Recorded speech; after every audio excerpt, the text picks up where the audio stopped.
Oregon is now the very first state to officially ban love letters. I know we mentioned it in a few episodes back that they were talking about it, but now it's official. They're now banned in the state of Oregon with offers. Yeah, and let's explain a little bit what a love letter is again, because it was a few episodes back. These were and are pretty common when you're getting a multiple offer situation. A lot of buyers just want to let the seller know who they are, what their family, what the use is of the property, just to maybe create a picture for the seller to know who is actually purchasing their property, because it is a little bit ensuring for me as a seller to know that, hey, my property is going to be in good hands after I do sell the property. And I believe that's the whole intent of this letter to the seller when submitting an offer. But at this point, Oregon has decided that could be discriminatory. We can discriminate based off of a letter, based off ethnicity, and a lot of times, I think one of the reasons is because a lot of times the buyers will include a picture of their family. But like we were saying earlier, I think the reason why I feel like it's a little silly is because if the home seller really wanted to look up the home buyer, it's 2021. They could very easily just Google their name, look them up on Facebook, or, it's super, super easy to just find out who's buying your home. And so if that's the reason, I feel like it's really not that big of a deal, but. Right. The reality is I could probably Google anybody's name or just look up county record. But you wouldn't know necessarily what's in their thought about what they're going to do with the property, right? Right. Exactly. You see who they are. Right. Maybe a little bit of their background to get an idea. And that's one of the cool things with this letter that I think is really neat, just to share how much you do love and express, because let's face it, us as homeowners, we love our homes. It's our home to us. It's not just a place to come home and never remember again. We've really put a lot of work, a lot of effort into our homes, whether it's your garden beds, whether it's your paint, whether it's your windows, whether it's the inside of your home that you fully just remodeled. There's a lot of pride in home ownership. And so a lot of times that could be what that letter is all about. It's just letting the seller know all the good stuff they've done to the property and how much you appreciate it now. Right. And a lot of home sellers, their home is, it's very sentimental to them. They have so many memories. And I would never say that a love letter going along with an offer is really going to make that big of a difference. Odds are it's probably not going to affect things, because at the end of the day, the money is really what they're looking for, the money or the terms. But I've had times where a home seller will say, like, it's really important to me that, I raised like 5 kids in this house, and it's really important to me that the next family has kids. It's great schools, walking distance, and I would love to see that. And the way I see it is should be the seller's decision. If she wants to sell with a family who has kids, it's her house, and it's a free country. She should be able to do that. I love that. Well, let's start and get into the show today. We got a Q&A style. Mariah and I, we're going to spurt off some questions. We're going to get short, great answers for you. And it's a really good day to do this, because it's trending what's happening with today's market. And that's super important for our audience to know, for everybody to be aware of, hey, what's it like if I'm a buyer out there? Hey, what's it like if I'm a seller out there? And so on. So here we go. Let's roll into it. Mariah, roll us off with this first question. The first question today is, do we need 2 different agents if we are buying and selling in 2 different areas? This is a controversial question, though. Kind of. Because I've seen it. I've seen a lot of agents take this on as a really, really big task. Okay. And I think the key to this is, what are you most comfortable doing as an agent? But also, you as the client, are you comfortable working with the same agent in a completely different market maybe? There is a difference between Salem and Portland. There's a difference between Kaiser and Wilsonville. Right. Okay, there's that gap. And unfortunately, if you're not living there, if you haven't spent a lot of time there, sadly, you could say you know the market based off of what your computer is telling you, but you really don't until you're fully immersed and are there on more lengths than just a Saturday drive with your wife to the mall. Right. If that makes sense. I think it depends on how far out. Of course, if it's someone selling their home in Salem and buying in Woodburn, that's only a 30-minute drive. You work there often. That's not a big deal. But say it's, a little bit further away, then maybe a better idea to find someone who specializes in that area. And the good thing is, at our company, we have a really great referral network. So we're able to send you as a home, say you're selling your home here and buying somewhere else, we're able to send you to someone who's going to take care of you and do a really great job. Yeah, and I think that's really important to do for your clients. There's a thing called commissions breath out there for a lot of brokers, and it's very easily saw when we're out there showing homes. And if your broker or agent is representing you in a different area and really doesn't know the key answers to the simple questions you're asking them, just say, hey, there's no personal insult here. I'm happy for you to refer me out to another agent. That agent's still going to get a referral fee if you're worried about them getting paid due to the performance in other homes they've already shown you. I think they're due that. They are. But there's nothing wrong with going to another agent that is specifically located and specializes in that market.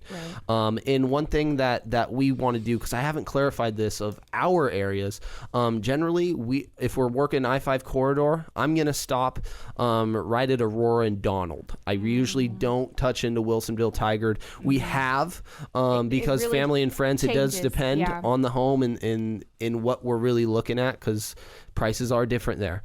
And then if we're going south, I'm going to stop at Eugene. I'll go to Eugene, but nothing further. And then let's go west to east. I'm going to stop at Detroit and stop at Dallas. That's my landmarker. So that's why I say if you got a home in the Mid-Willamette Valley, we truly can get this home sold, listed, and then also get you repurchased in a new property. The big challenge is you find you're moving out of area. How do you find a good real estate agent? And you were talking about with your company, the referrals are there, right? And that's key. That's key. That's huge. Yeah. I think that's really important. Yeah, and that's something that I would definitely have your agent help you out with. Yeah, our referral program, we actually, I love referring clients out, especially when we are getting clients moving out of state from Oregon. It is really fun because that's like another networking opportunity for Mariah and I to meet other agents in different states as well that perform and do really good work, and we actually get to collaborate and share our ideas. And then it comes benefit back us. to you a little later, maybe too. Why do you think there's been an increase in new listings lately? Before we get to the straight answer, I did want to read off a statistic I've been reading, and then obviously every other month it comes up with a new property report based off of the previous years of amount of listing sales and stuff like that in our area. But I did want to read off this quick statistic. In June, new listings increased 5.5% year over year and 10.9% compared with May, according to Realtor.com. So what that tells me is we have seen a slight increase of listings. We still are, believe it or not, under a month of inventory out there, which that's not much to choose from. We still need more listings. I remember being, what was this, 3 years ago now? The normal was like 3.5 months then. And even then we were hearing, we're low on inventory, when someone would ask how the market's, that's... Right now I couldn't imagine if we were at like 3 months of inventory. It would feel a lot different. It would feel a lot different. But with that statistic being thrown out there, that is telling us that we're in some type of selling season. Historically, the month of May and June, they are the most homes to hit market. So what I mean is there's more listings those months than any other months of the year. May and June, more listings tend to come up. But based off of statistics reading back to last year, that number is still increased, which is good. Which is really good. And there's more sales this year than there was last year. So that tells me there's still buyers, there's still sellers. What this could do, though, with the selling market is not necessarily decrease it by much or make it harder for a seller to sell their home just because, like I said, we're under a month of inventory still. But things could change. After a week, you might only receive 4 offers rather than 8 offers, which I personally have just saw on our listings. And this is a regular residential home sale price. We were listed at $345. We just got it under contract over the last 5 days. I like leaving my listings on market for at least a week usually, or over a weekend. And we only got 4 offers. And I used to see 8, in that price range 12, especially. exactly. Yeah. But they were still really good offers. So what that does tell me is people are still willing and wanting to compete.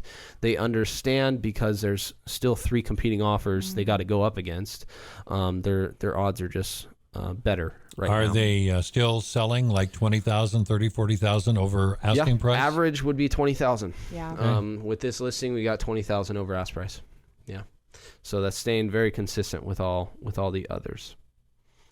What is buyer's remorse, and what are some ways we can try to avoid that when purchasing? Speaking to home buyers out there. You want to answer that one for me, Ryan? Buyer's remorse is when it's when you regret your purchase after you purchase it. Right.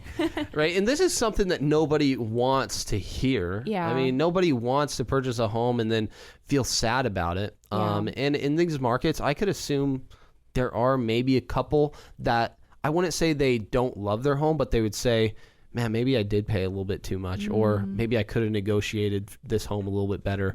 And that could just be Why didn't somebody tell me the railroad tracks were just behind my house? Yeah, Right? that type of thing. I didn't know this was going to be here. I mean, and those things do happen though in real estate, and that's why it is important. That saying, if you, I think is like, choose a bad agent, you'll wish you chose a better one because it saves you more money in the end.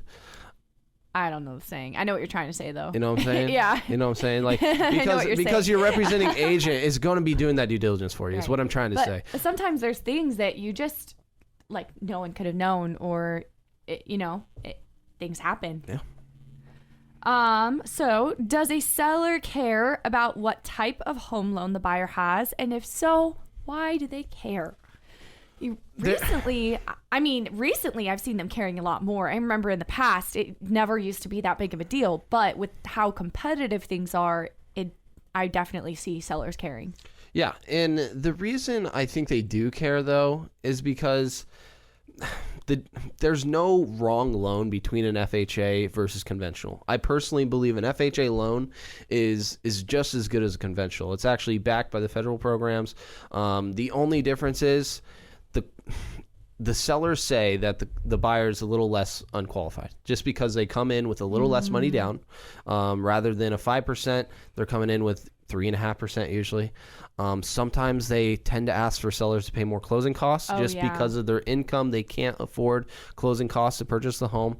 And then also we take into consideration credit scores. Now, I don't believe you have bad credit, you're a bad person. I don't believe that one bit. But the reality is your situation, if that's the only loan program you can fit into, then an FHA is all you have. But in markets like this, I will tell you what, if you're a buyer out there and all you're qualified with is an FHA loan, sometimes that conventional loan is just more worthy for a seller to choose based off of the other person's qualifications. So is there a chance the home could go back to the seller then? Is that what happens? Chance the home could go back to the seller as if the purchase doesn't. If for some reason the person buying the home doesn't make their payments, and I thought it went back to the bank, and it really didn't matter. Yeah. So if you purchase a home and you don't make your payments, you're going to go into a default foreclosure state. Right. You are the homeowner after purchase. But say there is a fail sale during escrow before the home closes, our job as realtors is to always get you a secondary backup offer. And currently right now we're in a market where like I said, I just had 4 other offers. Well, out of the 4, I'm going to put someone in secondary position. And if there were to be a fail sale, we're going to swing that secondary position right into first. Yeah, we might get a further closing date because we got to adjust inspections and appraisals because we're usually going to be 14 days within the process. But generally, that's how we're going to proceed with that. All right, so the fail sale is... That's really their biggest concern. But the fail sale is the only reason because of finance, or are there other reasons there's fail sale? There's fail sales due to inspections. There's fail sales due to non-met contingencies. Appraisals, financing. Someone just backing out. Yeah, the Oregon sale agreement is in reality written in favor of the buyer. And I try to communicate that with my sellers, especially in that listing appointment, but also as we're reviewing the offers sent to us. I just did last night. The deal is never done until it's closed. Okay, it's one of those things like it's never over until the fat lady sings. Right. You know, and that's absolutely true though in real estate because fail sales do happen the day before closing, and it's usually because of financing. Man, someone didn't, and it's usually because of a job qualification. It didn't meet. Maybe they're moving across state, and then the underwriter just had a lender requirement saying, man, we need verification of employment all over again, but we need X X amount of weeks with you working this job while in that state. Things like that happen. Yeah. And that's no fault of the broker. It's generally in fault of that buyer and that lending institution that should have brought up these requirements weeks ago before we were a day before closing. Oh, good stuff. What are some of the hidden fees that come along with buying or selling a home? If you're a first-time home buyer, this is a common question I do get. And what I'm going to say is pretty accurate when it comes to costs. When it comes to an inspection, we have a 12-day inspection period generally, and this inspection period is really up to you, and that comes within our offer and it's presented to a seller. But these are business days. It gives you about 2.5 weeks to complete them, and it's going to cost you about $375 to $550. Okay, every home is different due to square footage, bedrooms, lot size, that type of stuff. And a general home inspection is going to back you as a buyer. But then also there's other types of inspections like a sewer scope, a radon test. Sewer scopes are like $100. Radon tests. I haven't really had one done in quite a while. Which usually those aren't ones that every buyer gets. Usually, if you have an older home, then you'd probably want a sewer scope. Yeah, and different sides of town are different too. Like homes in West Salem, especially, they're more prone to having radon in the home, and that's just coming from the soils. And then we got, say you have a septic, or a well. Well, people are going to want to test those and make sure they're working properly, yes, but also it doesn't have bad bacteria in them, and that the septic's pumping correctly. So all of them, they're generally going to be a couple $100 a piece. So when you're getting into this buying process, there are fees like that other than your down payment. And now let's talk closing costs. That goes through the tax. When are you purchasing that home? That time frame, because you got to prorate taxes by half the year or so on, because usually you got to pay a full year of taxes at least, and then get escrow fees and stuff like that, lending fees, and so on. Appraisals. You as a buyer, you are subject to paying for the appraisal. It's not on the seller. And those are hidden fees that I would call in a real estate transaction. Broker fees, if you're working with a broker and you're a buyer, you don't pay the buyer's agent anything. The way we get paid is out of the selling commission that was negotiated between the seller when they listed the home. So that's how we get paid. So don't worry about reaching out to us because you don't want to pay us. It sounds too good to be true sometimes. You just pick up a phone and say, can you help me find a house? This is what I'm looking for. And get and not pay somebody. It's kind of weird. I understand that. It sounds to me like those fees, if you kind of calculate maybe around $1,000 is what's going to cost you for this. If we were to do everything, we could easily get to $600 to $1,200. Yeah. Generally what I'd be paying is about $600 to $800 when it comes to my home inspections, to do a full home inspection, sewer scopes. Does the real estate agent ever suggest these things and say, you know what, this is an older home, it might be wise to do this? Because I could see where a buyer not having the experience would know that they're supposed to do something. As a real estate agent, I always say you should suggest your buyer has an inspection performed. It's just going to back them, but also it's going to help you when it comes to negotiations and stuff like that. And you need to be aware of some things, because just going to a home and showing it in 15, 30 minutes and then your buyer saying, yeah, this works for us, that's the very, very beginning. There's a little bit more due diligence, I would say, that needs to be done for that $400,000 purchase. Yeah, that's a lot of money. That's a lot of money. So do your coverage. And then also at Berkshire Hathaway, we have a vendors list that we use. And then obviously with us working X amount of deals, I have a full team behind me that we like to use and will refer you out to them. I don't get paid anything by referring these vendors. I just use them because I know they're good at what they do and it's worth it. And it does make a big difference knowing that who you're working with is going to help things go smoother. And do I think job. That's important as a huge. buyer to know that, hey, you're referring somebody that you've had good success with. Yes.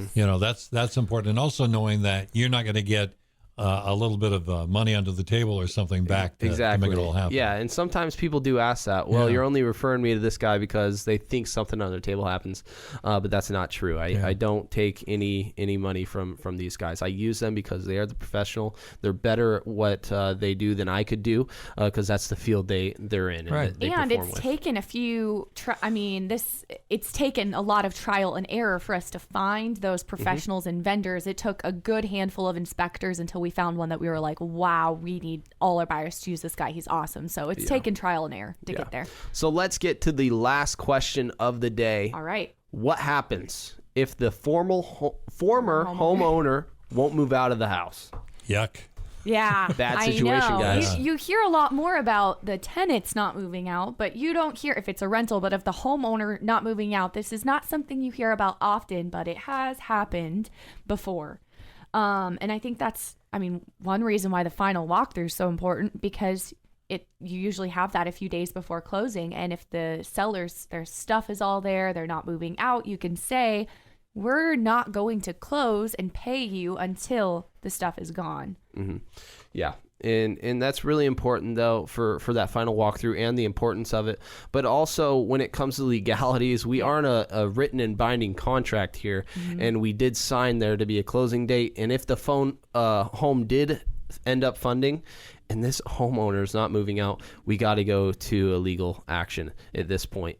We can't take this on ourselves. We have to lawyer up and get them out of this home, because you as the new homeowner and purchaser have all the rights to do so. So could you, and you're not an attorney, so maybe you can deal with all that, but if you have to sue, you could probably sue for the funds that it costs to do that too. Yeah, probably. Yeah. Fees, funds, you will strategize with your lawyer and come up with that. Yeah. So.